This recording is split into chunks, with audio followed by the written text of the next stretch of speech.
Hello and welcome to another edition of the Lose Your Mind podcast with Alan and Kelly.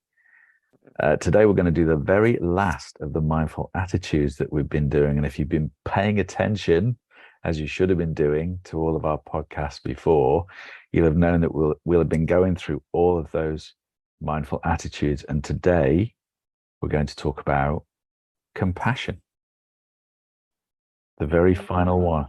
Aren't we, Kelly? What do you think about compassion? Well, I think, to be honest with you, it's probably one of the most important ones that we can give back to ourselves, because it can be difficult to be kind to yourself, can't it? And speak to yourself nicely. So yeah, I think it's really important, and I'm looking forward to discussing it with you today. Yeah, I think of all the attitudes we've talked about, I think this is the hardest one for people to get their heads around. And when we talk about compassion, we should probably just define it as well, because, I think very often we think about self-compassion or compassion for others. But people tend to focus on the latter. They tend to think of compassion as being something for other people, but not for themselves. And I think what mindfulness does is it eventually gets you to be kinder to yourself. And one of your famous sayings is about stripping away all the layers. So this is a classic example of stripping away all the layers of all the criticisms that you give yourself, and just take that all back to the bare wood, so to speak, and say, you know what, I actually look and feel a lot better than I think I do. It does. It's very important that we strip those layers back.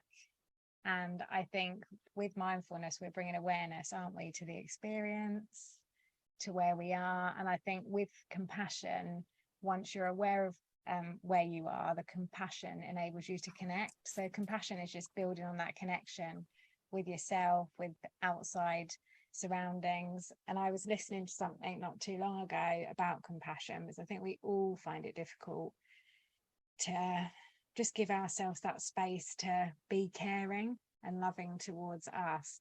But quite often when you face the shame, and this isn't guilt, it was this whole sort of TED talk around when you sit with the shame of like how you feel, or if you feel embarrassed by something. For example, when I was younger and my mum had mental health issues, for example, I could not put any compassion around that at all, because it was viewed as a shameful thing, I suppose. Like, you want to hide what other people think, you don't want people to know. But when you're open and vulnerable and you can sit with that, you make space to allow the connections and the compassion to come in, don't you? But it all starts with that awareness, and then like sort of building on it so that you can be compassionate, because you wouldn't speak to yourself intentionally in a bad way, but you wouldn't go out on the street and give someone a hard time for not doing something, would you? But we quite often criticize ourselves all the time, and we're just not really able to be kind if you don't give space for that compassion, I suppose. Yeah, I mean, you're right about the things that we say to ourselves we would never dream of saying to somebody else. I mean, the amount of times I just told myself I'm useless, or I can't do this, I can't do that. And you wouldn't say that to a friend or a family member. You would just, maybe you might think that, but you'd choose different words and, just be a little bit more encouraging, I suppose.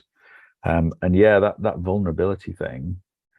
And that does, I mean, there's that Brené Brown video, isn't there? The power of vulnerability. And, she's got quite an amusing way of bringing that across. But, what she's saying is, if you're vulnerable, it can help you connect. And then when you get that connection, then you get the compassion too, between you and somebody else, or between you and yourself. Yeah, she, I love her actually, Brené Brown, and she did another video which was talking about self-compassion versus self-esteem. So quite the summary of it was that quite often people can get confused that self-compassion and self-esteem are the same thing. But with self-esteem, you've got that judgment, that striving, because you're wanting to get somewhere. So your self-esteem essentially is measured on what you've done or where you sit in the pecking order of people at work or at school. Whereas self-compassion is that love and kindness towards yourself, isn't it? And that's why within the mindful attitudes, and why rightfully so it's been added on and is now part of them, is also sometimes called generosity, isn't it? Because it's being generous to yourself with your own time. And yeah, I think we are all looking for connection. Everybody wants to feel connected to something or someone. And I don't think you can fully be connected to anything unless you make space to feel connected to yourself. Yeah, absolutely.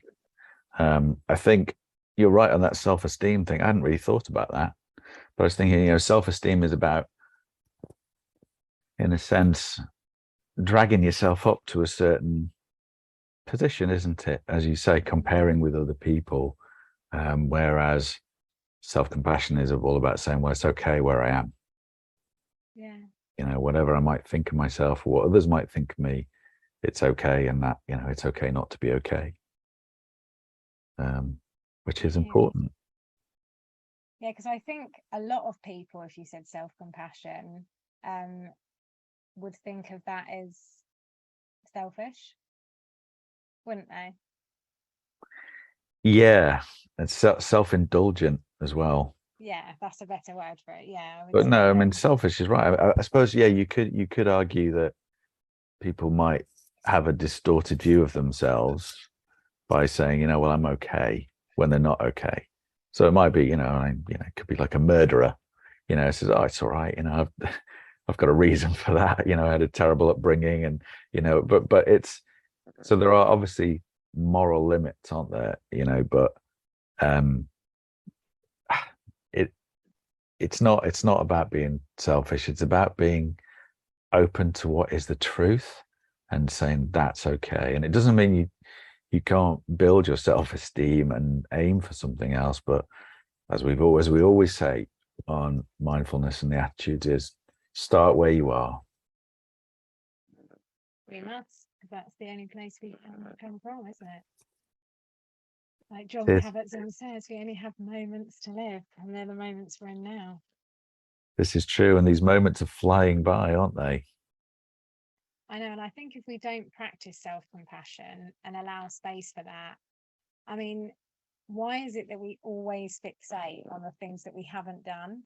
So, for example, even with me trying to get my own business off the ground, there might be things that I've done well. And I was discussing this with someone last week, but I'm always fixating on, I haven't finished that, I haven't done this, and giving myself a hard time because we cling on to those thought patterns, don't we? But yeah, if you're talking to someone else, like if you were saying to me, oh, I've done X, Y, and Z, but I haven't done this yet, the first thing I would say is, oh, well, look at what you have done. That's amazing. Or, oh, that's great.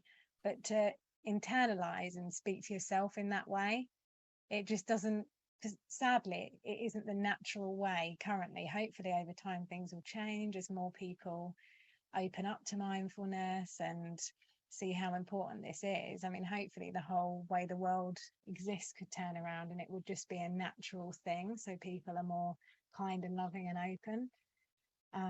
But sadly, back to the layers that I do love talking about, we all build over time those layers up, don't we? Yeah, and I think it's in our evolution too. We are wired to the negative, because especially when we're under stress, we're looking out for negative things because we want to fix them and move on. So you automatically focus on the things that you might not have finished, because your brain might be saying that's holding me back, not the things you've done really, really well, which, as you say, another person might say to you, you've done amazingly well with that, and now you just got a bit more to do. Do you know what I mean? It's just a different framing thing, isn't it? But yeah, unfortunately, we're at the mercy of, our natural selection, aren't we? And it's being aware of that. And then I think the mind has incredible potential. And if we can use it the way we should be using it, there's no limit really. Yeah, because we have to let ourselves love wholeheartedly, don't we? And you can't do that without self-awareness. So we've obviously spoken about the attitudes, haven't we?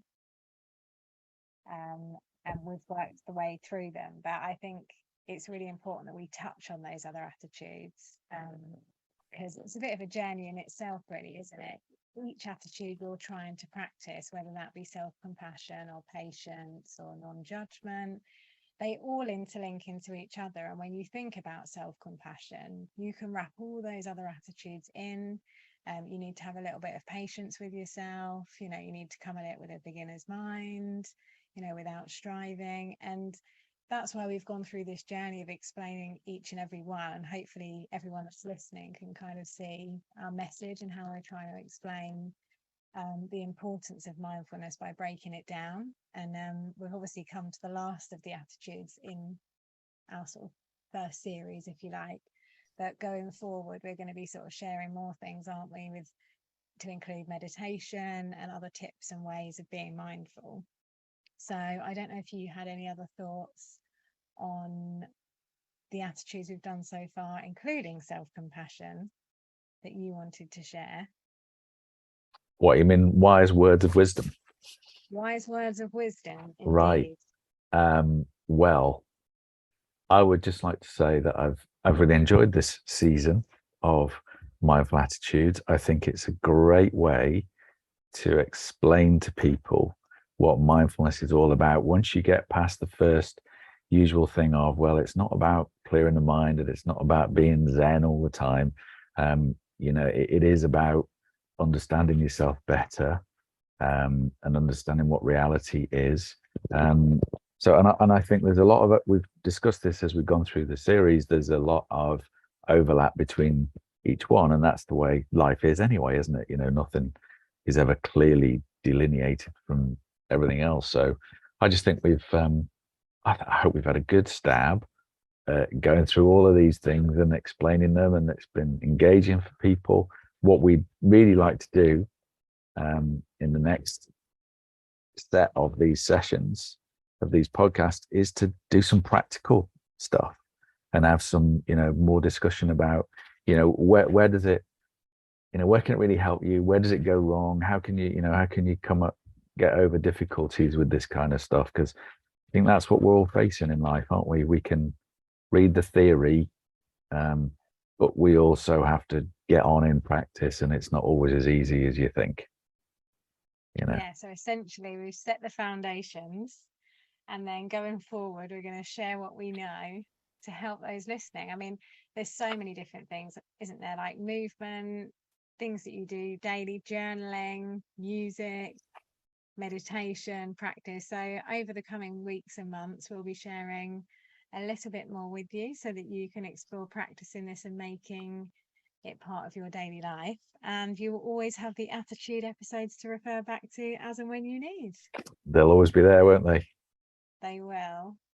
So I think we've probably covered how important it is to be compassionate towards yourself, as difficult as it is, but it's all about practice, and it's all about just coming back to it time and time again, as many times as you need to, and just showing yourself a little love, not being ashamed of the way that your life has panned out, and just being open with who you are, because each one of us is individual, and for that we're all amazing. We are indeed. I mean, we should listen to the self-talk, shouldn't we? If you could, when you hear somebody say, just listen to yourself, maybe you should just listen to yourself a little bit, and you can do a little bit of practical formal meditation. You can sit down and think, well, what thoughts are going through my head? What are the patterns of those thoughts? Are you criticizing yourself, and is it fair criticism? Because most of the time it isn't. Life's tough, and we should give ourselves a break. I know we all think that we're not enough at some point. Yeah, it's a killer.